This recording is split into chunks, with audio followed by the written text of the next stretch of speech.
Ang pagbabalik tanaw ni Sandro. Mula lalaking malupit hanggang babaeng mahirap. Ang kamatayan ni Sandro.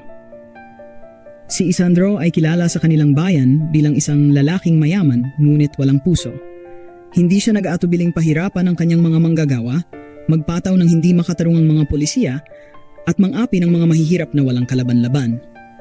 Ang kanyang kayamanan ay hindi naging dahilan upang maging mabuti siyang tao. Sa halip, ito ang nagsilbing kasangkapan upang lalo niyang maipakita ang kanyang kapangyarihan at kawalang pakialam sa damdamin ng iba. Isang gabing madilim at malakas ang buhos ng ulan, binawian ng buhay si Isandro. Sa kanyang pagkamatay, isang pambihirang pangyayari ang kanyang nasaksihan, ang paghatol sa kanya ng isang nilalang mula sa kabilang buhay. Ang nilalang ay nagsabing dahil sa kanyang mga ginawang kasamaan, siya ay muling isisilang sa mundo sa anyo ng isang mahirap na babae upang maranasan ang lahat ng uri ng paghihirap na kanyang ipinadama sa iba. Isinilang siyang muli sa katauhan ni Isandra, isang babaeng walang-wala at nakatira sa isang barong-barong sa isang maralitang lugar ng lungsod. Mula pagkabata, naranasan ni Isandra ang hirap ng buhay. Walang maayos na pagkain, walang sapat na damit at palaging nakararanas ng pangmamaliit mula sa mga taong dati niyang inaapi nung siya ay si Isandro pa.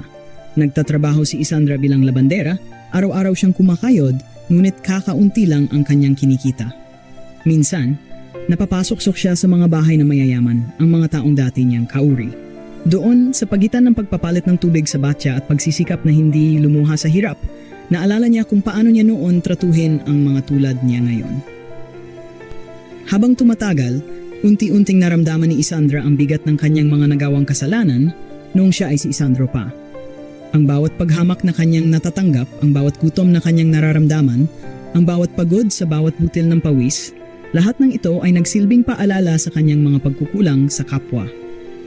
Nagsimula siyang magbago, hindi lamang dahil sa kanyang mga nararanasan, kundi dahil na rin sa mga taong kanyang nakikilala. Nakatagpo siya ng mga taong, sa kabila ng kahirapan, ay nagpapakita ng kabutihan at pagmamahal sa kapwa. Mula sa kanila, natutunan ni Isandra ang tunay na kahulugan ng pagiging tao, ang magmahal at magpahalaga sa kapwa kahit nasa gitna ng kahirapan. Nakatanggagap si Isandra ng balita na ang isang pamilya na dati niyang inapi ay nasa bingit ng kagutuman at kawalan.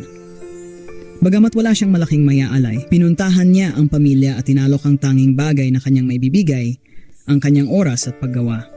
Tumulong siya sa kanilang magtanim, maglinis at mag-ayos ng kanilang tahanan. Sa bawat araw na ginugol niya sa pagtulong sa kanila, isang hakbang din ang kanyang nagawa patungo sa kanyang pagtubos. Sa kanyang mga ginawa, unti-unting nabago ang pagtingin ng mga tao sa kanya. Hindi lamang siya isang babaeng mahirap, kundi isang taong may mabuting puso. Sa pagtatapos ng kanyang buhay bilang Isandra, muli siyang humarap sa nilalang na naghatol sa kanya. Ngayon, hindi na bilang isang malupit na mayaman, kundi isang babaeng dumanas ng hirap, ngunit natutong magmahal at magpahalaga sa kanyang kapwa. Ang kanyang pagbabago ay naging saksi sa kanyang kaluluwa at binigyan siya ng pagkakataong magpatuloy sa kabilang buhay na may kapayapaan. Ang kanyang mga luha ng pagsisisi at sakit ay napalitan ng mga ngiti ng pagtanggap at pag-asa. Sa pagtatapos ng kwento ni Isandro at Isandra, ang aral ay malinaw. Ang tunay na kayamanan ay hindi nasusukat sa ginto o pilak, kundi sa kung paano natin pinahalagahan at minamahal ang ating kapwa, lalo na ang nangangailangan. Ang buhay, gaano man ito kahirap, ay laging nag-aalok ng pagkakataon para sa pagbabago at pagtubos.